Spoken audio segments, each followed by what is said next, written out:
Assalamualaikum warahmatullahi wabarakatuh. Kami dari kelompok LoRa, Logistik Robot Autonom, akan mempresentasikan hasil defense design kami. Nah, sebelumnya izinkan kami memperkenalkan diri terlebih dahulu. Saya Erik Dania Putra dengan NIM 132-22037. Di sini saya bersama dua rekan saya, yaitu Novel Afik Muzaffar dengan NIM 132-22025 dan Justin Apriochan dengan NIM 132-22039. Next. Nah, langkah pertama yaitu define the problem. Jadi kita semua tahu kalau logistik itu dalam dunia industri seringkali menjadi permasalahan yang mempengaruhi efisiensi antara produksi dan distribusi. Selain itu, banyak juga variasi dimensi barang dalam industri logistik menciptakan tantangan yang kompleks dalam proses penyimpanan, pengangkutan, distribusi. Nah, ketidakseragaman ukuran tersebut seringkali menyebabkan inefisiensi ruang. Nah, maka dari itu diperlukan sebuah teknologi robotika untuk membantu penyelesaian masalah logistik untuk mencapai efisiensi kerja dalam dunia industri. Nah, masalah yang ingin dipecahkan yaitu bagaimana solusi terbaik untuk mengoptimalkan penanganan barang dengan dimensi yang beragam agar industri logistik dapat lebih efisien dan adaptif terhadap kebutuhan pasar. Next. Nah, perumusan masalah tersebut tentunya didasari oleh nilai SDG berikut, yaitu SDG 8 dan SDG 9. Nah, SDG 8 ini berbicara tentang efisiensi proses dari pekerjaan yang layak dan pertumbuhan ekonomi. Nah, harapannya dengan adanya robot logistik industri ini dapat meningkatkan efisiensi industri yang dapat memopang nilai ekonomi. Nah, yang kedua itu adanya SDG 9 yaitu seputar infrastruktur, infrastruktur yang kokoh, industri, dan inovasi. Nah, robot logistik ini merupakan bentuk nyata dari inovasi dalam dunia industri. Nah, penggunaannya mendorong otomatisasi terhadap pemasokan dan pergudangan, yang sehingga dapat tentunya memperkuat infrastruktur. Next. Nah, maka dari itu kami membuat 3 solusi. Yang pertama itu Varion, Variable Payload Autonomous Unit, yaitu idenya diusulkan oleh saya sendiri. Lalu ada GARV, Gripping Autonomous Robotic Vehicle, yaitu dari idenya Justin Apriochan, dan Flexibot dari Novel Afik.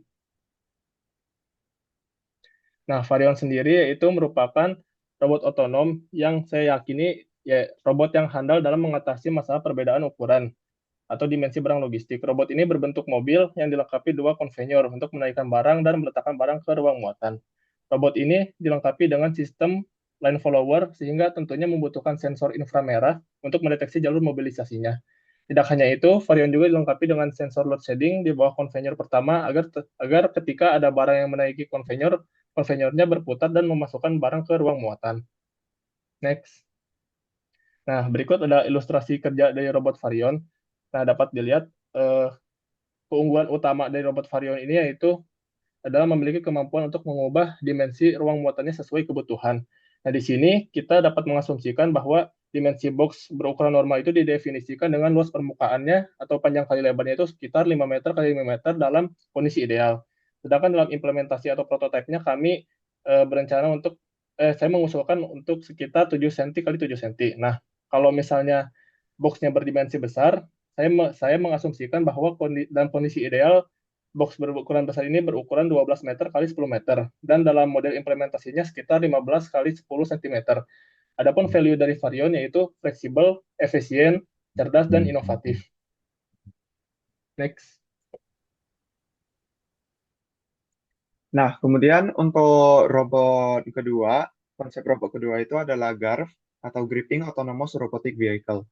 Merupakan sebuah mobil robot otonom yang dirancang untuk secara efektif mengatasi masalah dalam perpindahan berbagai ukuran dan dimensi barang logistik menggunakan sistem penjepit. Nah, GARV akan mengandalkan 3D depth camera sebagai matanya untuk mendeteksi, mengidentifikasi, dan mengukur objek secara presisi. Untuk memastikan pendekatan dan penjepitan yang akurat, ditambah lagi sebuah force sensor pada penjepit yang berfungsi sebagai indera peraba yang memungkinkan GARV untuk menyesuaikan kekuatan jepitan secara adaptif untuk menjamin keamanan dan efisiensi dalam setiap pemindahan. Dalam konsepnya, keunggulan utama dari GARV adalah kemampuannya untuk memanfaatkan dan menarik gerobak atau kart yang sebelumnya sudah ada di gudang atau fasilitas logistik. Ini berarti GARF tidak memerlukan ruang muatan internal yang bisa berubah, melainkan dapat beradaptasi dengan bentuk dan ukuran barang atau kargo dengan menggunakan kart yang sudah tersedia di gudang atau warehouse. Berkat sistem penjepitnya yang kuat dan sensor gaya yang presisi itu, GARF juga mampu memindahkan barang yang sangat berat karena dapat menjepit dan menarik langsung beban tersebut melalui gerobak yang ada. Beberapa key factor dari GARF yang ada itu adalah hemat biaya, efisien, adaptif, scalable, dan kuat untuk beban tinggi.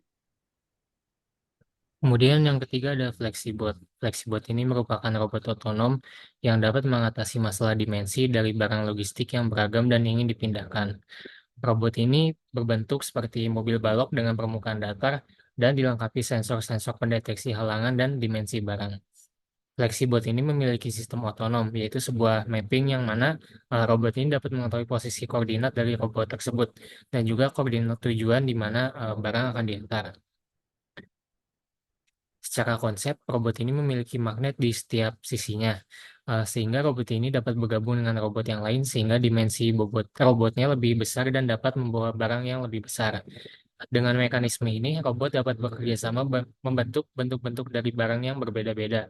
Magnet ini berupa magnet elektrik sehingga dapat aktif ketika diberikan listrik dan robot dapat saling lepas ketika tidak ada listrik. Seperti ilustrasi di samping, robot ini bisa bersifat individu yaitu membawa barangnya sendiri-sendiri, tapi bisa bekerja sama dengan robot lain ketika ketika disatukan dengan magnet. Kelebihan dari FlexiBot ini yaitu dinamis, handal, simplivitas, kolaboratif, dan modular. Nah, setelah mengajukan ide dari masing-masing peserta, kami melakukan diskusi untuk melakukan seleksi dari ide yang kami usulkan. Nah, dari segi reliabilitas, saya yakin bahwa ide saya, robot Varion ini, memiliki poin tertinggi karena tidak peduli sebesar apa, karena tidak peduli seperti apapun bentuk dari dimensi box yang akan dibawa, selama ukurannya tidak melebihi batas kapasitas yang telah ditentukan, maka robot Varion dapat mengangkutnya dengan baik. Lalu dari segi inovasi juga saya yakin bahwa ide saya varian itu adalah ide yang terbaik karena sampai hingga saat ini tidak ada robot yang dapat mengatur ruang pemuatannya. Kemudian untuk kompleksitas, robot ini memiliki kompleksitas yang rendah sehingga nilai yang didapatkan sangat tinggi yaitu nilai 3. Hal ini dikarenakan dibandingkan dengan robot lainnya, robot ini memiliki mekanisme yang cukup simpel dibanding dengan yang lainnya. Selain itu untuk mobilitas juga, robot ini memperoleh nilai 3. Hal ini dikarenakan mekanisme perpindahannya yang juga sangat simpel dibandingkan dengan robot lainnya. Lanjut. Kemudian untuk faktor skalabilitas, saya percaya bahwa robot GARF ini memiliki nilai tertinggi yaitu 3. Hal itu karena robot GARF uh, menggunakan kart yang telah tersedia di berbagai warehouse di seluruh dunia. Sehingga dalam skalabilitas untuk menjadi sebuah operasi yang lebih besar, saya percaya bahwa robot GARF akan memiliki skalabilitas yang paling bagus di antara ketiganya.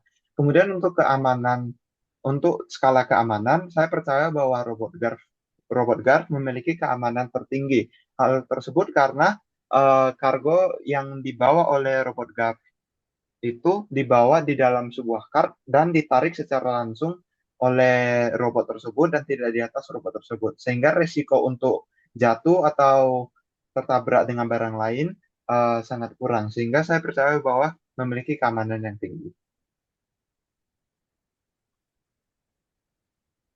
Kemudian dari penjumlahan total poin dari decision making matrix kami didapatkan bahwa robot roti memiliki poin 11, RAC dengan poin Garf dengan poin 12 dan Flexibot dengan poin 13. Maka dari decision making matrix ini akan didapatkan bahwa konsep dengan poin tertinggi adalah Flexibot. Kemudian masuk ke detail desain robot. Yang pertama ada deskripsi robot. Seperti yang telah dijelaskan sebelumnya, secara konsep robot ini memiliki magnet di setiap sisinya. Magnet ini berguna agar robot dapat bergabung dengan robot yang lain, sehingga dimensi robotnya lebih besar dan dapat membawa barang-barang yang lebih besar. Dengan mekanisme ini, robot dapat bekerja sama membentuk bentuk dari barang yang berbeda-beda. Magnet ini berupa magnet elektrik sehingga dapat aktif ketika diberikan listrik dan robot dapat saling lepas ketika tidak ada listrik. Untuk ilustrasinya seperti pada gambar di atas, yang mana bagian bulat ini merupakan magnet-magnetnya. Sementara untuk bagian yang berada di sisi-sisinya adalah sensor ultrasonik. Lalu untuk robot structure, robot ini memiliki dua buah motor yang menggerakkan dua buah roda belakang. Motor ini dapat membuat robot bergerak maju dan mundur pada sumbu Y, seperti pada ilustrasi yang berada di sebelah kiri. Kemudian pada bagian depan robot ini terdapat caster wheel, yang membuat robot dapat berputar 360 derajat. Sehingga ketika robot telah berputar pada arah 90 derajat misalnya, robot tersebut dapat bergerak ke arah sumbu X seperti pada ilustrasi di atas. Dengan demikian, robot ini memiliki 3 degree of freedom, yaitu X, Y, dan theta. Selain itu, karena robot tidak bisa langsung bergerak ke samping tanpa rotasi terlebih dahulu, maka robot ini termasuk non-holonomik. Oke, selanjutnya dari sistem kontrolnya.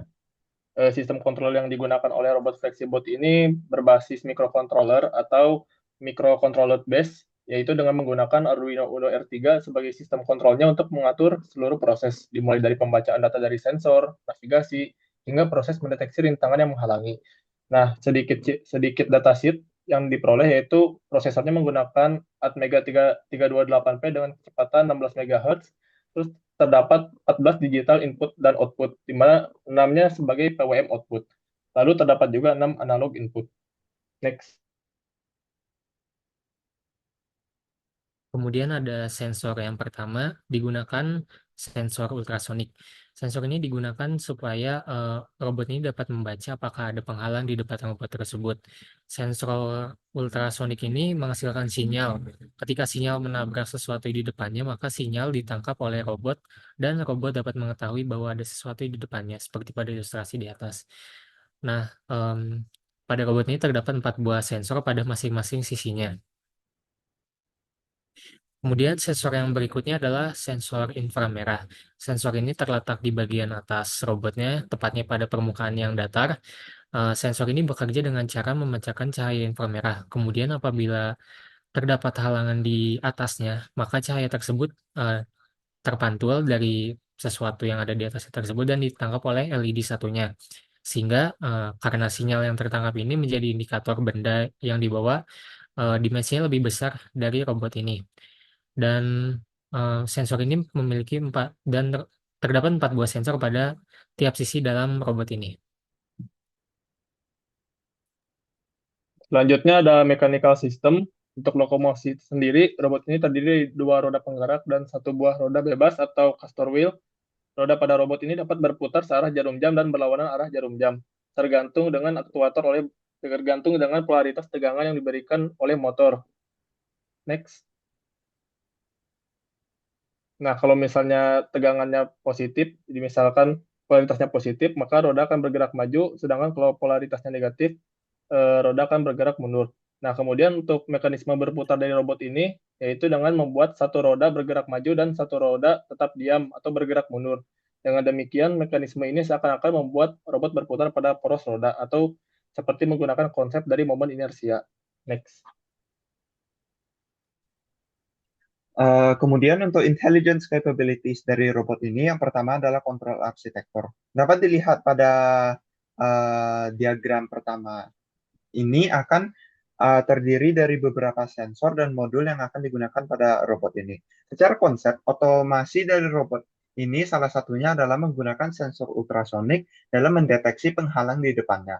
Ketika terdeteksi terdapat sesuatu di depan robot tersebut dalam jarak 10 cm, maka microcontroller akan menerima sinyal dan membuat robot tidak dapat bergerak. Selain itu, terdapat kondisi lain, yaitu ketika sensor inframerah mendeteksi beban melebihi dimensi dari robotnya, maka sensor akan memberikan sinyal tegangan ke microcontroller sehingga robot juga tidak dapat bergerak.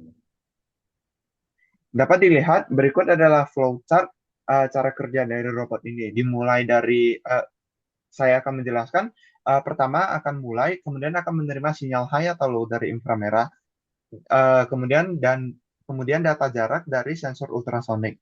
Apabila terdapat sinyal high dari inframerah, maka akan kembali ke awal. Kemudian jika sudah terdapat sinyal high dari inframerah dan jarak robot lebih kurang daripada 10 cm, maka mobil akan maju dan flowchart akan selesai. Next. Kemudian untuk intelligence capabilities di navigation system. Secara ideal, robot ini memiliki sebuah peta di dalamnya. Peta tersebut berupa koordinat-koordinat dari rak pada gudang tersebut. Robot ini dapat bergerak dari posisi asal menuju koordinat tujuan dengan ilustrasi seperti pada gambar di samping. Misalnya seperti pada gambar tersebut, robot berada pada koordinat 0,0 dan ingin bergerak ke koordinat 10,10. Robot akan bergerak lurus dan akan berbelok jika terdapat halangan di depannya ataupun koordinat sudah dekat. Secara implementasi, robot akan digerakkan secara manual dengan controller dari pengguna. Controller ini memberikan sinyal maju, mundur, atau berputar ke kanan atau ke kiri. Oke, sekarang machine to machine communication. Nah, ya machine to machine communication yang dipilih oleh Flexibot yaitu menggunakan robot to network communication. Nah, Flexibot ini menggunakan sistem dengan konsep robot to network yang menggunakan Wi-Fi yang memungkinkan robot berkomunikasi langsung dengan komputer pusat. Nah, saat dua robot saling mendekat dan terhubung secara fisik dengan bantuan magnet, nah maka kedua sensor ultrasoniknya maka akan dinonaktifkan untuk mencegah gangguan pembacaan.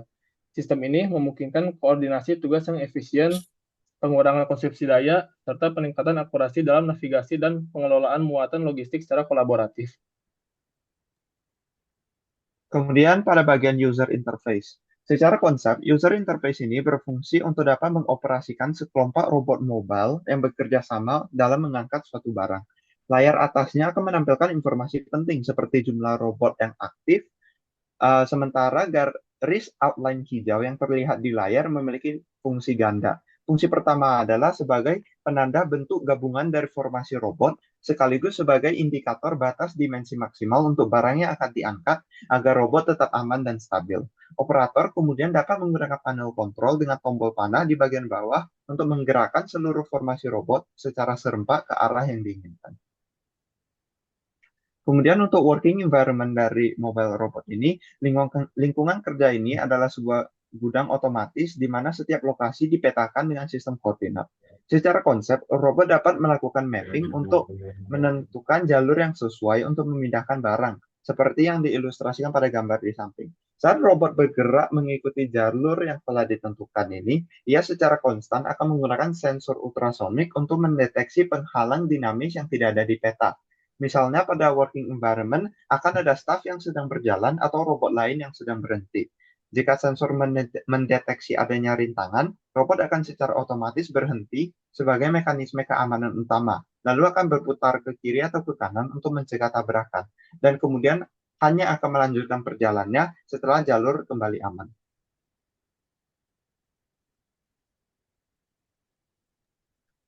Nah, cukup sekian presentasi defense design dari kelompok kami, kelompok Flora. Mohon maaf apabila terdapat kekurangan. Sekian dan terima kasih. Wassalamualaikum warahmatullahi wabarakatuh.